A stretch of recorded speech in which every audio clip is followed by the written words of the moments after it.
Every night when the moon rises over Aurora City, Evan Hale stops whatever he is doing and looks up. It does not matter if the city is loud, if sirens echo through the streets, or if the sky is filled with clouds glowing from the city lights. Evan always pauses. To most people, he is just a quiet young man who recently moved into the neighborhood. Polite. A little awkward. The kind of guy who keeps to himself. No one would guess that Evan carries strength far beyond anything normal. He can run faster than storms. He can lift things no one else can move. If disaster strikes, he could save hundreds of lives without breaking a sweat. But none of that matters when the moon appears. Because the moon reminds him of the first time he learned a painful truth. It happened years ago when he was 12. Back then, Evan believed strength meant you could fix anything. Stop anything. Save anyone. But one small, fragile life proved him wrong. The memory still lives in the quiet parts of his mind. The soft sound of summer nights.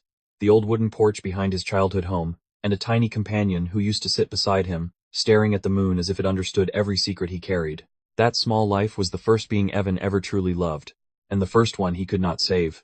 Evan had only lived in Aurora City for a week when Maya Rivers invited him over. It was not a formal invitation, just a casual moment outside their apartment building. "If you're free tonight," she said with a small smile, "you can come by. We can talk or something." Evan almost said no. Talking to people had never been easy for him. He always worried he would say the wrong thing or reveal too much. But something about Maya felt warm and easy, so later that evening he knocked on her door. They sat in her living room with 2 mugs of hot chocolate. The conversation started awkwardly. Small questions. Long pauses. A few nervous laughs that came a second too late. Maya noticed his tension. "You seem like someone who carries a lot of thoughts," she said gently. Evan shrugged, staring into his mug. Then Maya leaned forward with curiosity in her eyes. "Tell me a story," she said. "Not a big one. Just something you love." Evan hesitated. His mind searched through years of memories. There were many things he could say. But the one memory that kept returning was quiet and soft like a summer night. He finally looked up. "Did you ever have a pet?" he asked. Maya nodded. "I had a cat once." Evan gave a small smile. "So did I," he said softly. And for the first time that night, the nervousness in his voice disappeared as he began to tell the story. "It was a long time ago," Evan began. "I was still living outside the city. Lots of open fields. Quiet nights." Maya listened closely as Evan leaned back in his chair, his voice calm, but distant, like he was stepping into an old memory. "One evening I heard a tiny sound near the woods behind our house," he said. "It wasn't loud. Just a weak little cry." Curious, Evan went to look. Hidden under some tall grass was a tiny kitten. Barely 6 weeks old. Thin, shaking, and covered in dust. Its fur was messy, and its bright eyes were full of fear. "I realized pretty quickly something had happened," Evan said. The other animals in the area had already taken its mother. It was alone. The kitten hissed at him when he reached out, even though it was barely strong enough to stand.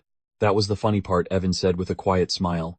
It was this tiny little thing, but it was still brave enough to act tough. Instead of leaving, Evan gently picked it up and carried it home. "I named her Nova," he said. At first she didn't trust him. She watched him carefully from across the room. But slowly, day by day, the distance between them disappeared. Soon Nova followed him everywhere.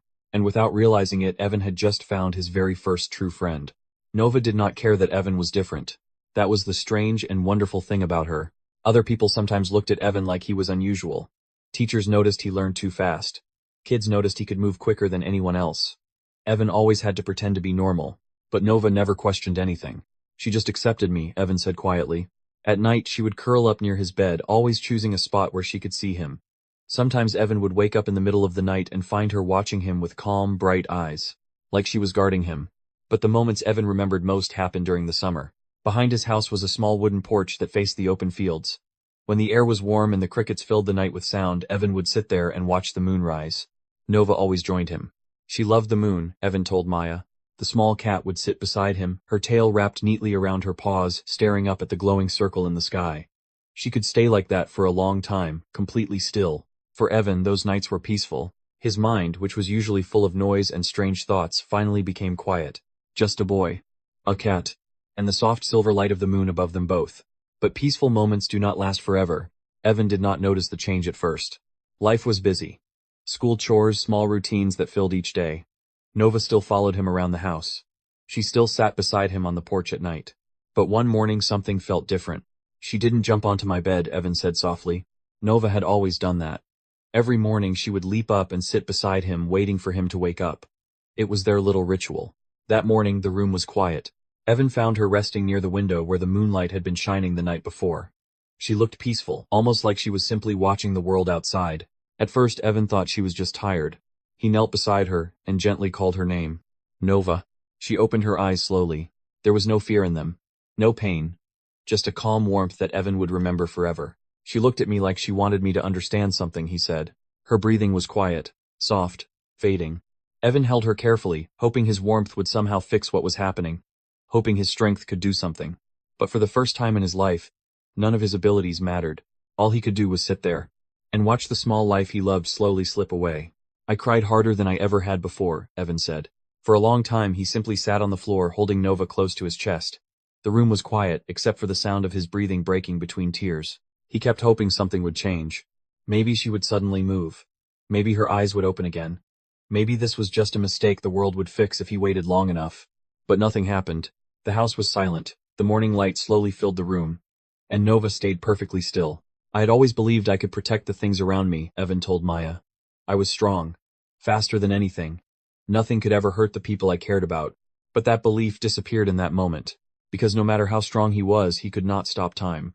He could not repair a fragile life that had simply reached its end.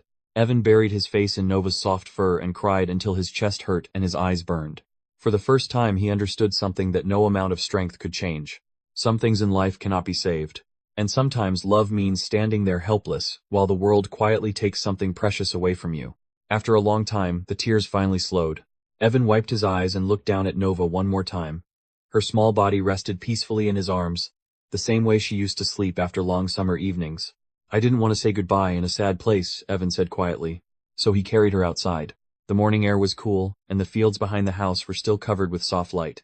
Evan walked slowly toward the hill behind the porch, the place where he and Nova used to sit every night watching the moon. It felt right. He chose a small spot where the grass was soft and the sky above was wide and open. Carefully, he placed Nova there and covered her gently with the earth. When he finished, Evan sat down beside the spot. For a long time he didn't move. That night when the moon finally rose, he returned to the hill. The silver light washed over the fields just like it always had. Evan looked up at the glowing circle in the sky and took a slow breath. I put her somewhere she could always see me, he said. And from that night on, every time the moon rose above the horizon, Evan made the same quiet promise. He would always look up, just in case she was still watching too. When Evan finished the story, the room was completely quiet. The city outside still hummed with distant traffic, but inside Maya's apartment time seemed to pause. Evan looked down at his hands, a small smile on his face as if the memory was both painful and warm at the same time. For a moment Maya didn't speak. Then Evan glanced up. Tears were running down her cheeks. She quickly wiped them away, laughing softly at herself. I didn't expect that, she said. That might be the most beautiful story I've ever heard. Evan blinked, surprised. It's just a story about a cat, he said. Maya shook her head. No, she said gently. It's a story about love. Evan thought about that for a moment. Outside the window, the night sky stretched over Aurora City, deep and endless. And slowly, quietly, the moon began to rise above the buildings. Evan noticed it immediately, just like he always did. For a second he looked up the same way he had done every night for years. Some habits never leave. Because somewhere in that silver light lived the memory of the first small life he ever loved. And the first one he could never save. Evan looked back at Maya and smiled softly. And outside the moon kept shining. Comment 1 for the next part.